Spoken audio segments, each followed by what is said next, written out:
a few things I'm really truly proud of when it comes to Chamberlain Coffee. And so it kind of dawned on me like, wait, why don't I try to do that? I would say my biggest piece of advice is...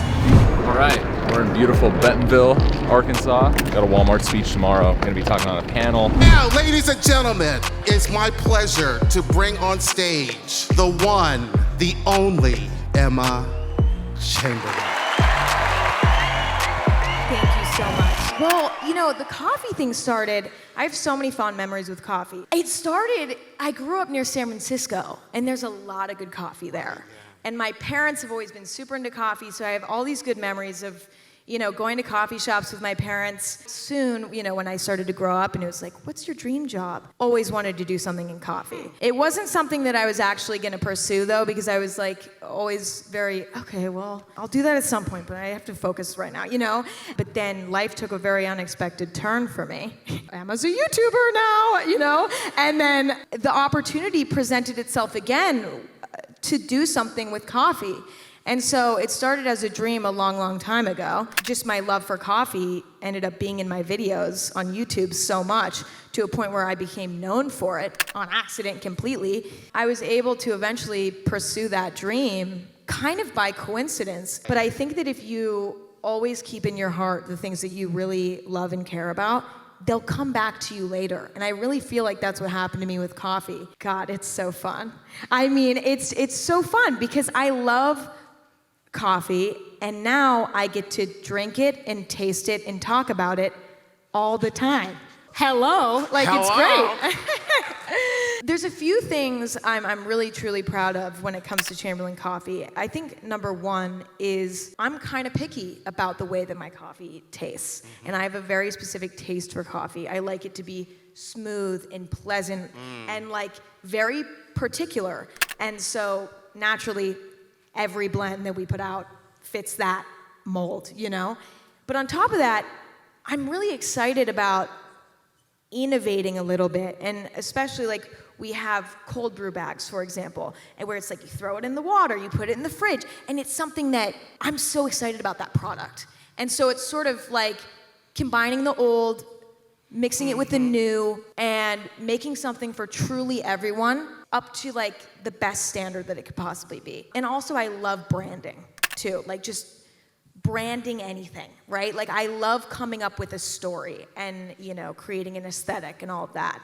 So that process for Chamberlain Coffee has been almost equally as exciting for me as actually, you know, drinking 40 cups of coffee, testing blends. What piece of advice would you give all of your fans out here? What's that one learning lesson that you've kind of embraced in this journey that you're hoping that others will embrace as well? There's so many, but I would say my biggest piece of advice is there's no right way to do anything. There's just your way, you know? And I think that go your own way, do your own thing, and if it goes wrong, that was part of your journey. And if it goes right, love it. It's just like what makes you feel good, what makes you happy, what fits in your moral compass, run it. Completely agree. This is going to be a one-on-one chat. It's really around exploring the new world order in content creation and brand engagement. Please welcome the CEO of Knight, Mr. Reed Ducksher. How many Emma Chamberlain fans do we have in the audience? It seems like I'm in a different city every single week, because our creators are so spread out. Hollywood used to be the epicenter of entertainment. It is not anymore. Content creators are all over the world. Yeah. We actually represent 40 of the largest creators. There's only 2 of them that live in Los Angeles. And if you just fast forward 20 years in the past, every single actor, actress was in Los Angeles. It's just no longer that place, at least for this digital space that I kind of revolve in. I started watching YouTube in 2013. And there was a group on YouTube called Dude Perfect. And I was an NFL sports agent at the time, working with a lot of different NFL football players. And I was so enamored by their videos, and I wanted to get some of our clients into their videos. But after just getting to know them for a couple months, I started to realize that they were sucking all the oxygen out of the room for kids under 12 years old that were interested in sports. And so that was the moment that hit me. And I remember calling my like aunt and uncle, and I was like, hey, can you just put your kids on the phone? And their kids were like 8 years old. And I would ask them about Dude Perfect, and they would just go nuts. And then I'd be like, okay, well, do you know Richard Sherman, Odell Beckham Jr.? And they'd be like, I have no idea who that is. That was the moment I was like, okay, I'm either gonna get lost outside in the sports agency world. And so I started my business in the summer of 2015 and never looked back. The dynamic of influence over the last 50 to 100 years. And so it really started out as governments. If you just look at back in the 50s, it was governments and institutions. We're really like, not the authority, but we're really the influence to consumers, right? That slowly shifted to corporations in the 80s, 90s, 2000s, where it was like McDonald's, Nike, all these giant corporations, right? My theory 4 to 5 years ago is that individuals were gonna be the next rise of influence. And if individuals were the next rise of influence, I thought the internet and content creators and what was happening were gonna be those people. Starbucks, I mean, a lot of coffee brands are probably becoming less prominent to kids because they're growing up watching Emma, they're growing up watching Mr. Beast. Instead of McDonald's, they wanna eat Mr. Beast burger. So I just think we're going through an interesting shift in consumer loyalty at the moment, and that shift is growing towards individuals. And there's just this authentic nature about what they're creating on the internet that is allowing for that to happen. What drives you? I just truly love the creator industry. I think my ability to then help creators kind of realize like what they can do and what power they have with their distribution has been something that I've really enjoyed and found fulfillment in. It feels like your business life consumes your personal life, and I've really felt that over the last 3 years. So you lose yourself a little bit in like, who am I and what do I actually want to do? This year I really want to take some time for myself. I've now worked on this business. This is year 6.5. And for the first 2.5 years, it was just me in a bedroom trying to make this work. And so this year I've really taken a step back and been like, let's actually go enjoy my life and like what I'm able to do and like what this business has allowed me to get involved in. I just know that I find incredible fulfillment from what I do and who I get to work with. And without this company, that would have never happened. So I think where I got was what's like individual mission statement. And the one thing that I always came back to is I wanted to live, I wanted to laugh, and I wanted to inspire those around me. I'm in this industry because I love working with the people that inspire the youth. I think I have a unique opportunity to hit a little bit older demographic of people. I kind of play the business side of this world.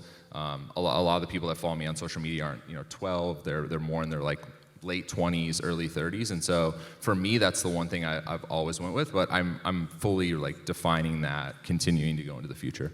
I just think there's so much opportunity in the world, and everyone is now their own individual brand. Take advantage of it. Don't say what if I would have done that 2 years ago. Just get started. The average creator, so we represent a lot of creators and they all have tens of millions of subscribers. They all did this 5 to 6 years before they gained any traction. This wasn't a like, I started this and it happened overnight. No, this happened over years and years and years of hard work and like refining your craft. So if you don't get started today, it's just gonna take that much longer. You're gonna make 100 bad videos to start. But if you just make the next video that you post a little bit better than the one before, you're gonna continually get better as a content creator. That's just the one thing that I want people to really understand is like, there is still a lot of opportunity. And I know people will say like, YouTube's oversaturated, TikTok's oversaturated. Yeah, there's a lot of people making content. There's also a lot of new creators that are popping up every single week that I see. What is the one thing that you would say to us? What's the one piece of advice, if there's anything you want folks to leave with today? A lot of creators ask me this exact question too. You just want to be yourself. I see so many people on the internet playing a character, not being who they really are. Eventually, you're not going to want to make that type of content. Trust me. I've met so many creators that are in year 6, 7, 8 of this. They're playing a video game they hate. They're making videos they don't want to make, and they're now stuck in this bubble of having to do that. You want to be yourself. Make something that you're truly proud of, and you'll figure out how to make it a business. Don't just chase trends. There's a lot of people that are just being uniquely themselves that we've now seen have a lot of success. Emma, I mean, just like looking at Emma's channel, she is so uniquely herself. I mean, her and I got to sit together on the plane and I got to just chat with her about what she's interested in. You get to see the real her on her YouTube channel. That is actually her. She is not playing a character at all. And so that would be the one advice I would give is just really just be yourself.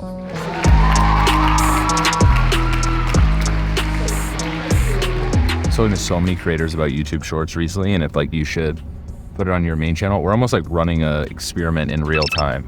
So You and I just started posting shorts, a week and a half ago? And if we're already at 600,000 views on YouTube Shorts, I think we're under 12 to 15 shorts. We also have 0 videos posted on the channel. So it's 100% shorts. But it'll be a nice use case to see if we can start a channel and growth hack it through YouTube Shorts and then pivot to like what these long form videos are gonna be. Maybe keep a mix of each of them, but basically get our first 1 million, 2 million, 3 million views just through YouTube Shorts. And then let's see how the long form videos do. If you're a creator right now, I highly recommend that you make YouTube Shorts. One thing I've learned over 6.5 years working with talent and YouTube is that if YouTube is pushing something, they're actively talking about it, allocating money towards it, putting out press releases, creators need to lean in and they need to do it because YouTube as a company is leaning into this. And so hopefully creators are taking notice of all the press that's going out about YouTube Shorts. It's really easy to growth hack a channel from YouTube Shorts. It's like never been a better time to be a creator starting from 0. If a creator came to me and they said, where do you start right now? I don't have any videos up. I wouldn't say TikTok or YouTube Shorts. I would do both.